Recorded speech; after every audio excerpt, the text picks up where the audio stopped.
जानेंगे कि जितिया व्रत के दौरान, जीवित पुत्रिका व्रत के दौरान हमें कौन से 8 गलतियां बिल्कुल नहीं करनी चाहिए।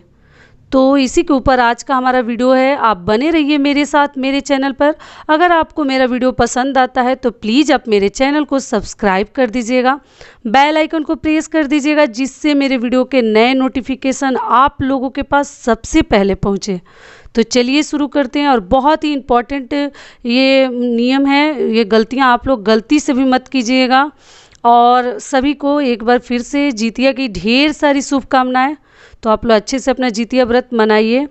तो चलिए जान लेते हैं। सबसे पहला नियम है कि मैं बोली थी ना कि आप लोग तिल डालकर पानी में नहा लीजिएगा। ऐसे तिल का पत्ता गांव में डालकर नहाया जाता है बाल्टी के पानी में, नहीं तो गंगा स्नान करने जाते हैं।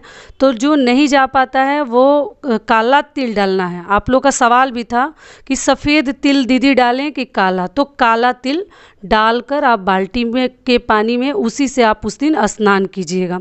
हो गया ये हमारा पहला नियम।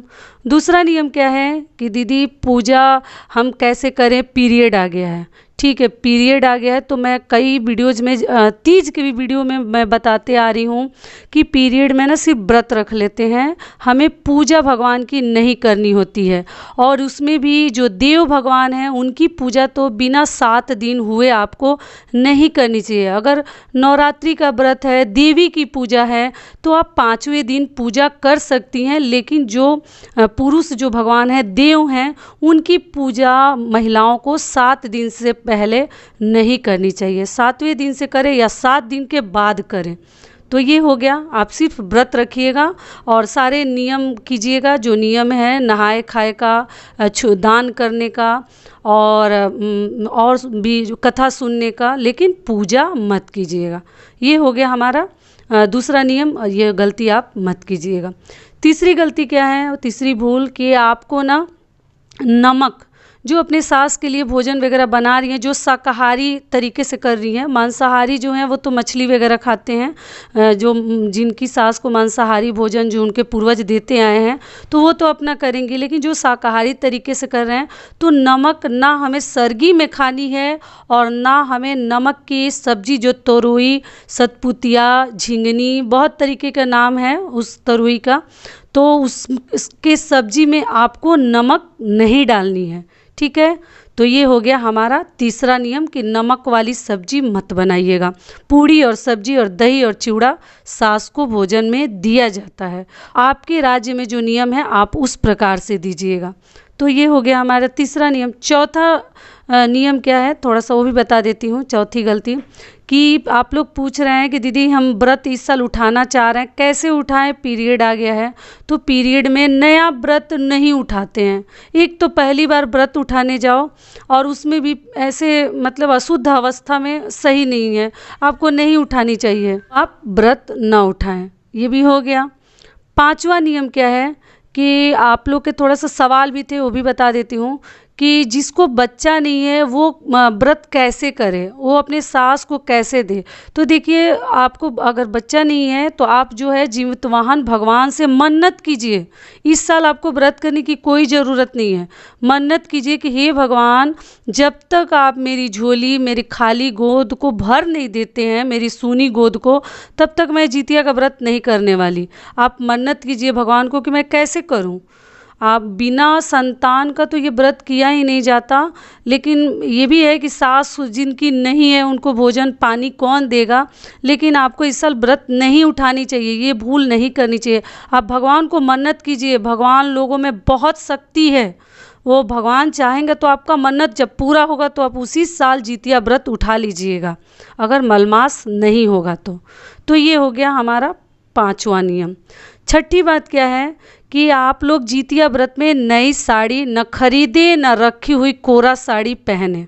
क्यों न पहने? क्योंकि जो जितिया व्रत है पितृ पक्ष में पड़ता है और इसमें जो है ना, जो हमारे पूर्वज हैं, पितृ हैं, जो नहीं है इस दुनिया में, ये जो 15 दिन का जो चलता है ना ये नियम सारे पितृ पक्ष वाले, तो उसमें आपको मालूम ही है कोई भी नए कार्य नहीं करते हैं, कोई शुभ कार्य नहीं करते हैं, ना कोई नई चीज़ें खरीदते हैं।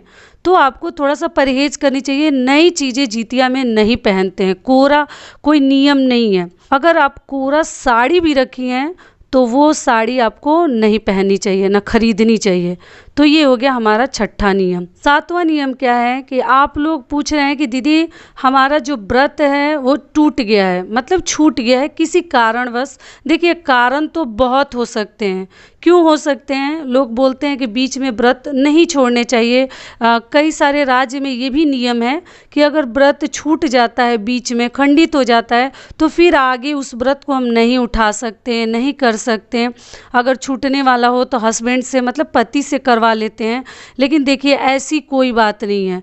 सब कुछ इस दुनिया में ना हमारे हिसाब से नहीं होता। ऐसा नहीं है कि हम जो चाहते हैं वही मतलब आगे जो हम सोचते हैं वो होते जाए, ऐसा कोई मतलब ये कोई बात नहीं हुई।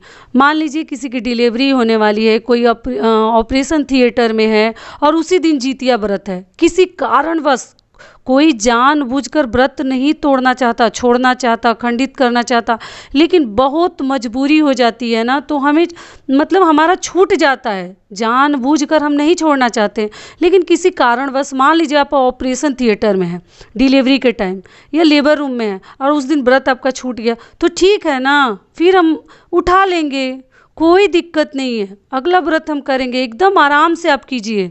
आप लोग चिंता मत कीजिए कि हमारा टूट गया है तो फिर हम अगला व्रत कैसे करें, हम कैसे उठाएं। एकदम आराम से उठाइए, भगवान सबकी मजबूरी समझते हैं।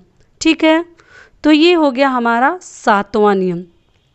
आठवां नियम क्या है? जो नहाए खाए हैं, नहाए खाए के दिन जो मांसाहारी हैं उनके लिए तो अलग ही नियम ही है। जो वो लहसुन प्याज खा रहे हैं, मछली खाकर उनके घर रखा जाता है, तो उनके लिए तो ये नियम मुझे नहीं लग रहा कि काम में आएगा। लेकिन जो शाकाहारी तरीके से करते आ रहे हैं, उनके घर किया जाता है, तो उस दिन आपको ना किसी भी व्रत के नहाए खाए में ना बैगन आपको नहीं खानी चाहिए। बैगन नहीं खाइए, लहसुन प्याज तो नहीं ही खाना है, आप लोग को मालूम ही है, मैं बता चुकी हूँ। लेकिन बैगन खाकर कोई भी व्रत आपको नहीं रखनी चाहिए, किसी तरह का व्रत हो। आपको बैगन खाकर और मसूर का दाल, इनको ना शुद्ध नहीं माना जाता है। और पारण में भी भूल कर भी मसूर का मतलब दाल की बनी हुई चीज़ कुछ मत खाइए। मसूर का दाल और बैगन ना पारण में हमें खानी है और ना हमें नहाए खाए के दिन खानी है। थोड़ा सा ध्यान रखिएगा, क्योंकि इसको खाकर और इसका पारण करके सही नहीं है व्रत रखना और व्रत खोलना। तो ये हो गया हमारा आठवां नियम। तो यही हमारे कुल 8 गलतियां थी, 8 नियम थे जो आप लोग के मन में बहुत अधिक खटक रहे थे। आशा करती हूँ कि इसको मैंने क्लियर कर दिया और सभी मेरी बातें आप लोग को समझ में आ गई होंगी। तो यहीं तक का था हमारा वीडियो। फिर मिलती हूँ एक नए वीडियो में, तब तक के लिए नमस्कार। स्वस्थ रहिए, सुरक्षित रहिए और ध्यान से जितिया व्रत कीजिए, कहीं कोई कमी ना रह जाए। छोटी छोटी कमियां हैं जो थोड़ा सा हम ध्यान देंगे तो हमसे भूल नहीं होगी।